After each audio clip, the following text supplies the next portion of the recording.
എടി നീ എന്താ കാണുന്നത്? ഞാനൊന്നും കാണുന്നില്ല. എന്നാ പറയ്, നീ എന്താ കാണുന്നേ? എന്തോ കാണുന്നുണ്ടോ? അല്ലെങ്കിൽ ഫോൺ പിടിച്ചിട്ട് നടക്കാറില്ല നീ? ഞാൻ എന്തിനാ പറയണം? ഞാനൊന്നും ഇല്ല കേട്ടോ. നീ എന്താ കാണുന്നതെന്ന് പറഞ്ഞാൽ മതി. പറയ്. ഞാൻ കാണുന്നത് എന്തിനാ അമ്മയ്ക്ക് അറിയണ്ടേ?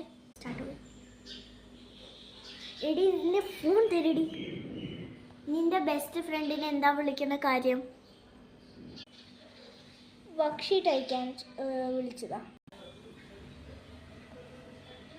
വർക്ക് ഷീറ്റ് അയക്കാനായിരുന്നല്ലേ? വർക്ക് ഷീറ്റ് സ്കൂളിൽ നിന്ന് അയച്ചിട്ടുണ്ട്. പക്ഷെ എനിക്ക് എൻ്റെ ഫ്രണ്ടിനോട് ചോദിച്ചാൽ മതിയായിരുന്നു. ഫ്രണ്ടിന്റെയും സ്കൂളിന്റെയും ഒന്ന് തന്നെയാണ്. എടി നിർത്തടി.